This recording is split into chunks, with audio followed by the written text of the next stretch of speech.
I'm Rod Serling. You're listening to the Zero Hour. Suspense. I'm the Whistler.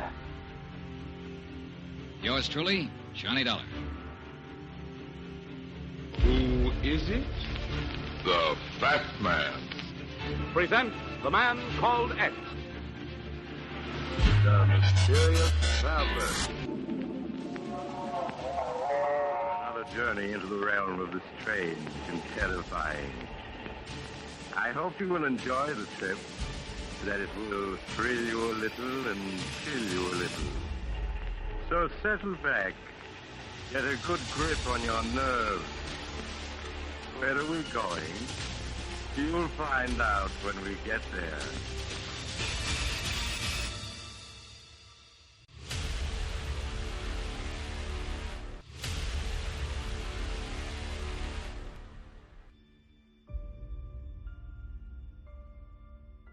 Hello everyone, and welcome to Drama and Theater, brought to you by Duane Old Time Radio. Drama and Theater features some of the best programs from the golden age of radio, including Escape, The Fat Man, Suspense, The Whistler, Zero Hour, yours truly Johnny Dollar, and many, many more. Also, my podcasts are free of ads, so you can enjoy the programs commercial free. If you would like to donate a few dollars to help me cover the cost of creating these weekly posts, you can donate to my channel. On the bottom of each post, there is a donation link in your preferred podcast player. Anything you donate is extremely helpful and appreciated. And now on to the drama, and thank you for your support as always. Hope you enjoy. We're going to end the month of February with Murder at Midnight. It's their 5th episode, Trigger Man. No month and day, but this aired in 1946.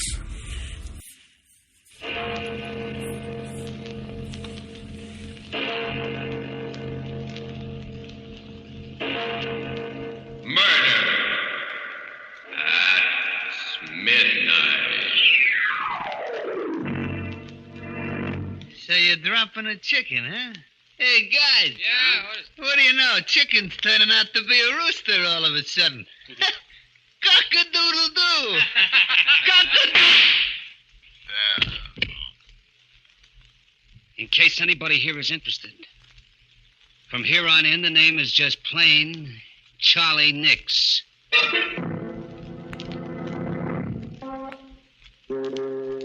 Midnight, the witching hour when the night is darkest, our fears the strongest, and our strength at its lowest ebb. Midnight, when the graves gape open and death strikes. How? You'll learn the answer in just a minute in Trigger Man.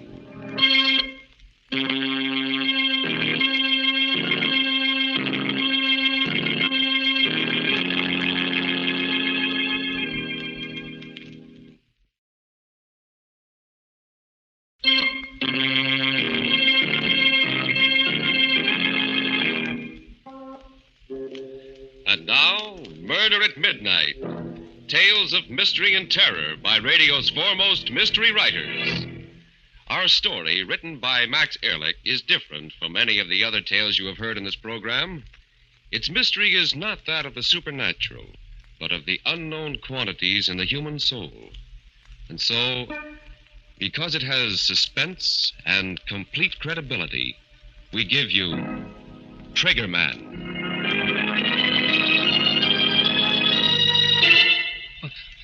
Was that the door? No. No, not yet.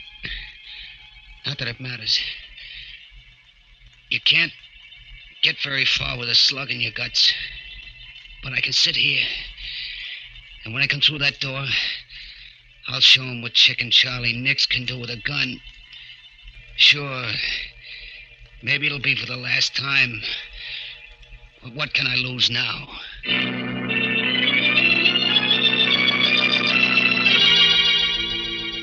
It's funny how it all comes back to you in the end. Just a year and a half ago that it all started. But I remember it like it was yesterday. I was standing back in the doorway waiting for some sucker to come along. It was down at the waterfront and it was plenty dark. I stood there, the rod cold in my hand, waiting. Finally, I heard footsteps. A man and a woman. I waited until they were almost opposite the doorway, and then... Hey, buddy. Got a match? Why, yes, I think so. Never mind. Get your dukes up. Tell him he's got a gun. Oh, a stick-up, huh? Aren't you smart, sucker? Come on, reach.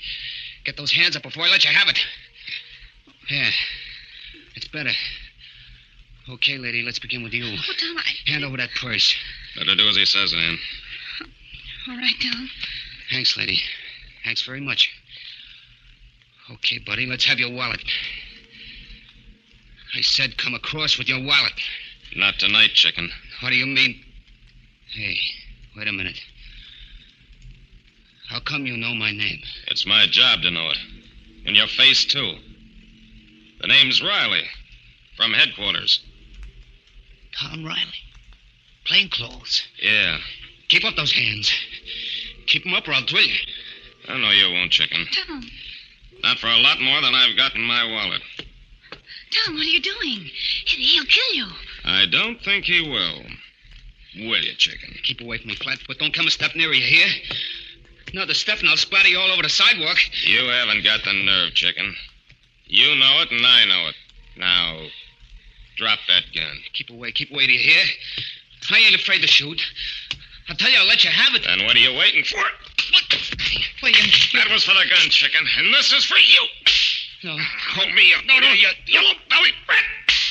Pull the gun on me, will you?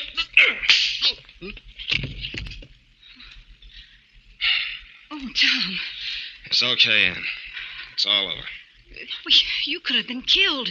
Walking straight into a hold-up man and knocking the gun out of his hand. Well, I knew he wouldn't shoot, Ann. You knew? But how? His name is Charlie Nix. Chicken Charlie. Well, he carries a gun, yeah, but he's not a gunman. Because he's never used it and he never will. Just plain chicken-hearted. Yellow.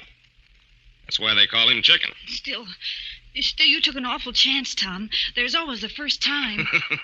Not for Chicken Charlie. Now then, you see if you can find a phone, honey, and call headquarters while I keep an eye on this yellow skunk here.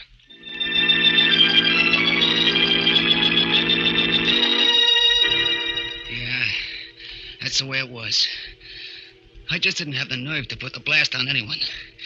Sometimes in my room, I'd put my gun on the table and just look at it.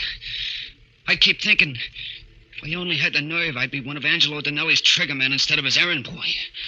The rest of the mob would respect me instead of slapping me around and calling me Chicken. That's what got me more than anything else, the way they laughed and called me Chicken. It wasn't that I didn't try. That time I held up Riley, I was going to let him have it. I wanted to, but I don't know, at the last minute I got all cold inside. My fingers got stiff and numb. And it cost me a year in a pen. The day after I got out, I was sitting in the Boulevard Cafe having myself a beer when in walked the boss, Angie Dinelli. It's great having you back, Chicken. Thanks, Angie. Thanks. By the way, I saw an old pal of yours the other day. Yeah? Who? Tom Riley. Riley, huh? Yeah, it's too bad you didn't knock him off that night, Chicken. Yeah. But one of these days, Angie, I'm going to meet him, and then I'll... Sure, kid, I know how you feel. After all, when a guy takes your gun away, it makes you look like a chump. Yeah, he made me look like a chump, all right. But I'm different now, Angie. That year in a clink, well, I got a different kind of nerve now. Wait and see. Sure, but take it easy, kid. There's plenty of time, plenty. You just got out of stir, and you got yourself to worry about. What do you mean, Angie? I did my time, didn't I? I'm in the clear? Sure, Chicken, sure. But if you ask me, the pen didn't do you any good. You look kind of all in. You don't feel so good, do you? What makes you say that, Angie? Oh, I don't know. Your face ain't got any color and you're breathing hard all the time? Well, I feel okay. Sure. I ain't saying anything's wrong with you, Chicken. But you never can tell until a good doc checks you over, huh? Yeah. Maybe you're right, Angie. Maybe I ought to see a doctor, huh? Now you're talking sense, kid. Tell you what I'll do. I'll take you to my own doctor, Dr. Leonard. He's a big specialist, and he'll give you the once-over ride. Yeah, but he probably comes high, and Forget it, chicken, forget it. I'll take care of it. Won't cost you a dime. Hey, that's pretty white of you, Angie. Think nothing of it, kid. After all, you're one of my boys, ain't you? Yeah. Yeah, I am. Well, if there's one thing Angie Donnelly does, it's to take care of his boys.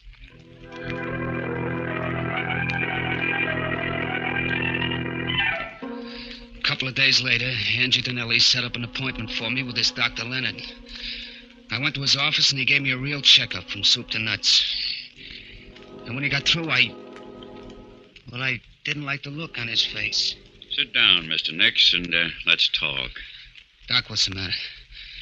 Did you find something wrong?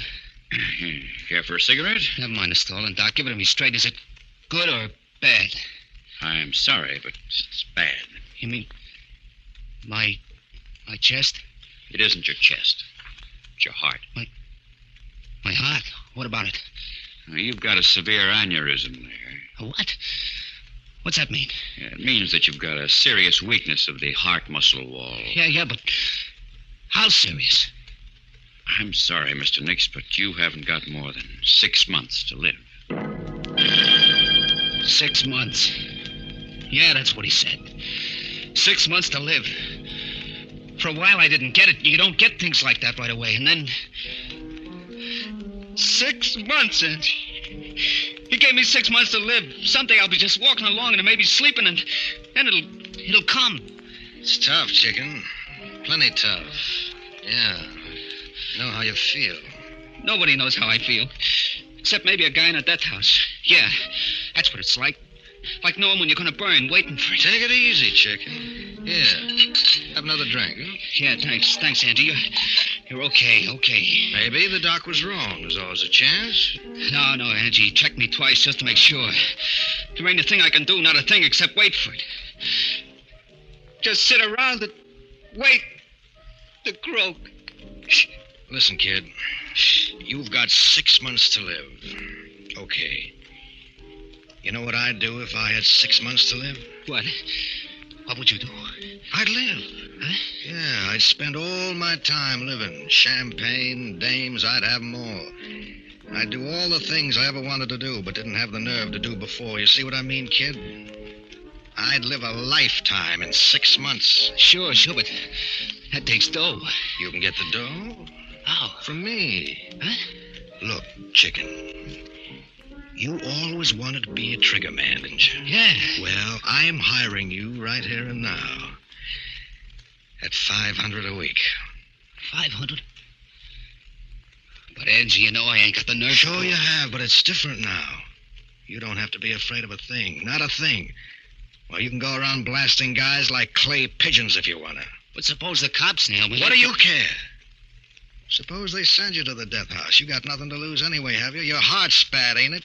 You've only got a little while anyway, either way. Yeah. That's right, Angie. That's right. What can I lose? Donnelly was right. This was my chance. I packed a new gap and started to look for Riley. Riley, the dick who'd set me up. Yeah, he was going to be number one. He'll be coming along here any minute, kid. Yeah. This is it, chicken. There's Riley. There he is. No, chicken, not yet. Wait till he comes closer. Look, Angie, Hey, first one that comes hardest, kid. The rest are easy. Look at him, pal. He knows from nothing. Take your beat on him. You can't miss. Okay, chicken, go ahead. Let him have it.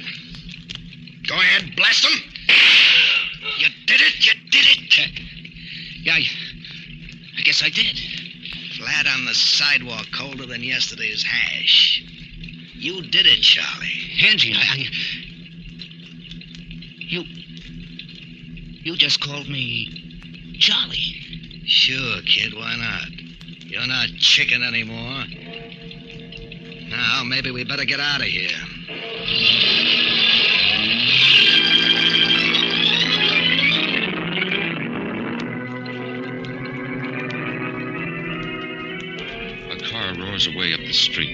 leaving the body lying there in a pool of blood as the clock strikes 12 for Murder at midnight.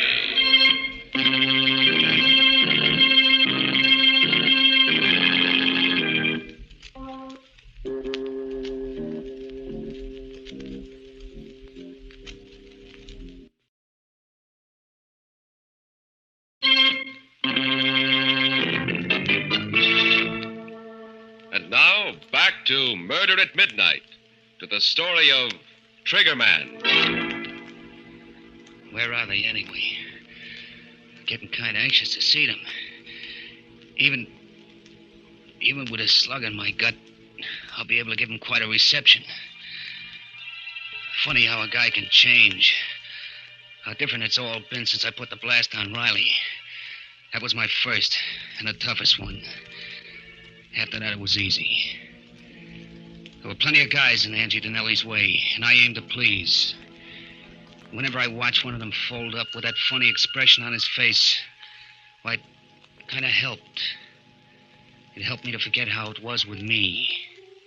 It was like a champagne drunk. But then the hangover would come, and I'd remember that I had less than 6 months to live myself. Yeah, I was a different guy, all right. Take what happened a couple of days after I got Riley. We was having a meeting up at the Hideaway on a new job when a character named Bummy Devine started shooting his mouth off. Hey, Chicken. Still carrying around that pop gun of yours? What did you call me? Chicken. Ain't that your name? The name is Charlie. Charlie Nix. Hey, guys. Yeah. What do you know? Chicken's turning out to be a rooster all of a sudden. Cock-a-doodle-doo. Cock-a-doodle. In case anybody else here is interested, the name from here in is just plain Charlie Nix.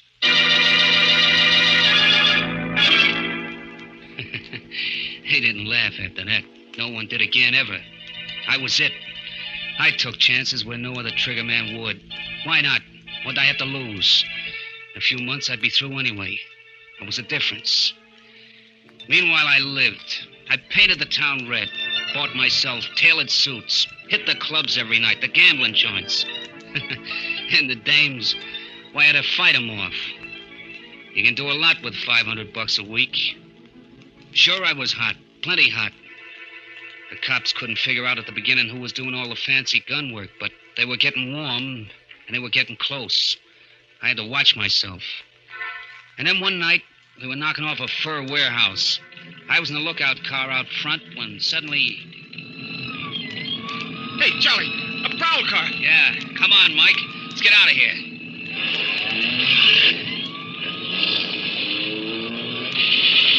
Hey, they're shooting at us. Tommy guns. Hang on, Charlie. Here they come right after us. Hold it steady, Mike. I'm going to try to nail a tire. Oh! Hey, Charlie, what's the matter? I'm hit. Keep going, Mike. Gotta ditch him.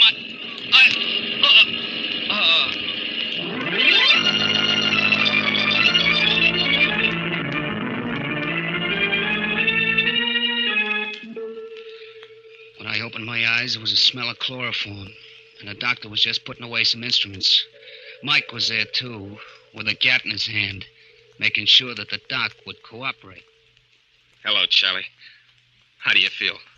I don't know. What happened? The doc here just dug a slug out of your chest. Oh. How am I doing, Doc? You'll be all right. Lucky you've got a good heart. Otherwise, you'd never have made it. What? Did you say my heart was good? That's right. But I don't get it. I thought I had a bad ticker. They told me I didn't have more than a few months to live. With that heart, my friend, you can live to be 100. That is, if the police don't interfere.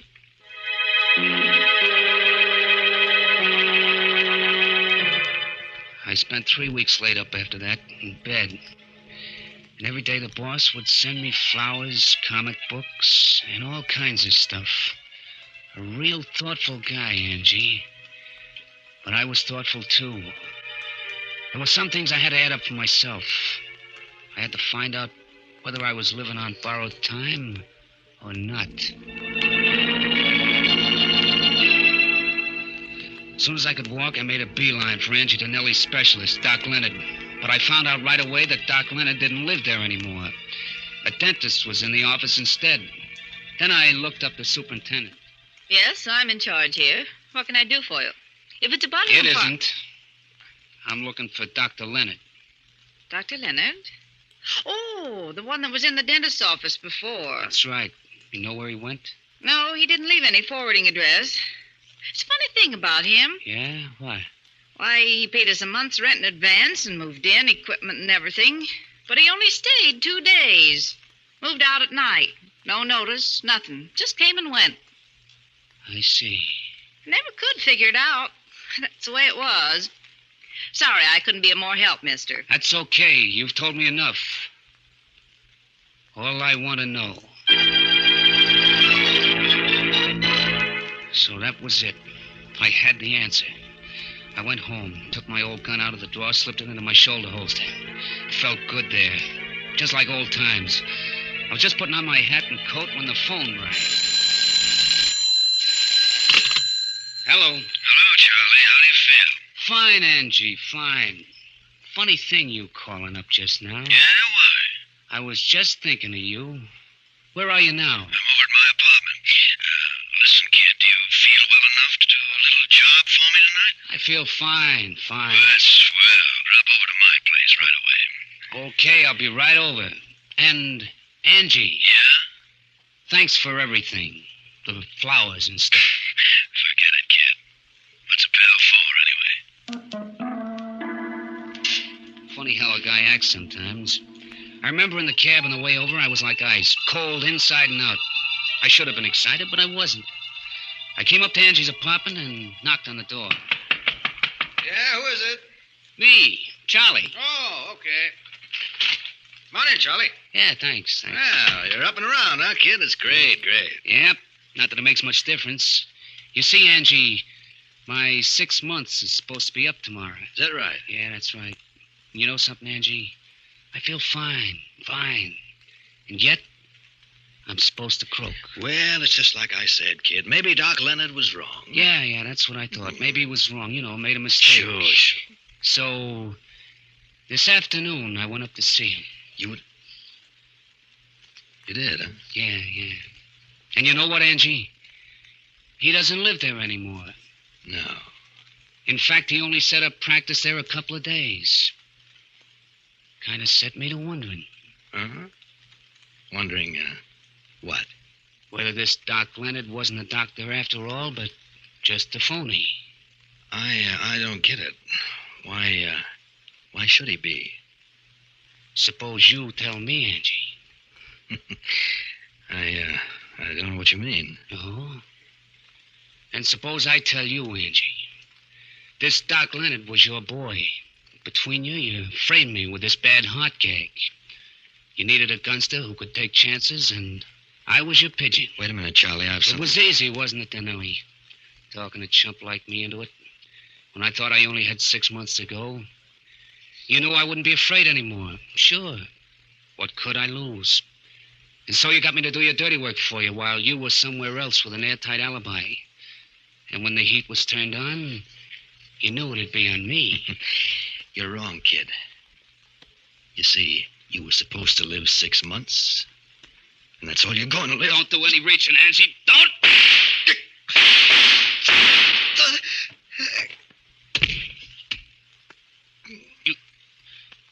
You taught me how to use a gun, Angie. You should have just let me stay. Chicken Charlie Nix.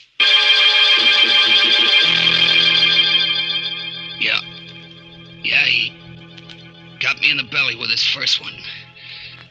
But I got him before he could repeat. There he is, lying on his own rug, soaking in his blood. And his for me. Well, there ain't much I can do but wait. Somebody must have heard the shots, called the cops. Funny how I feel now. How different it is. When you think of it, if I'd stayed Chicken Charlie, I wouldn't be here now with a slug in my guts. Like the doc said, I could have lived to be maybe 100. Well, if it ain't old Chicken Charlie. Hello, copper. What did you call me? Why, we've been looking all over for you, Chicken, but it looks like somebody saved the state some dough. Not yet. I've still got enough stuff to... Stay where you are. Don't come any closer, you hear? No? Why not, Chicken? Because I'm a killer, that's why. Because I got nothing to live for anyway. Keep away from me, do you hear? Keep away or... Oh, what? Give me that rod. Oh, stop, you can't. Sure I can, punk. Once a chicken, always a chicken.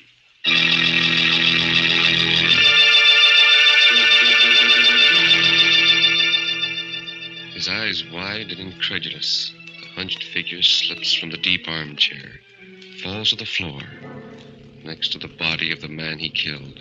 And somewhere in the distance, a clock in a church steeple starts chiming for... Murder at midnight.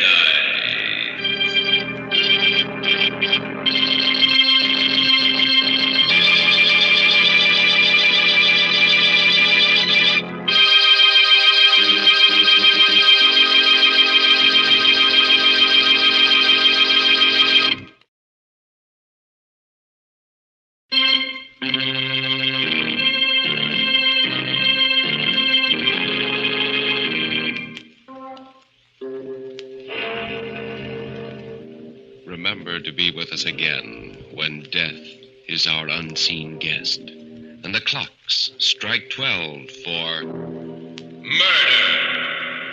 at midnight. The part of Chicken Charlie Nix was played by Bill Quinn. With music by Charles Paul, Murder at Midnight is directed by Anton M. Leader.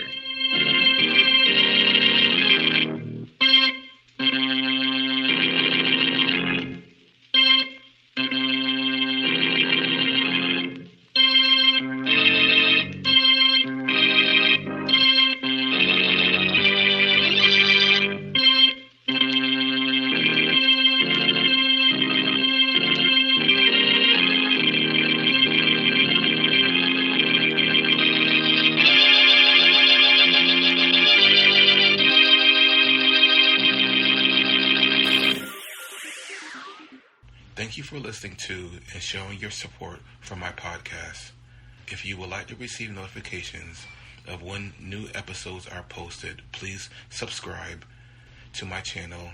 Subscriptions are 100% free, and they really help me get an idea of how I'm doing.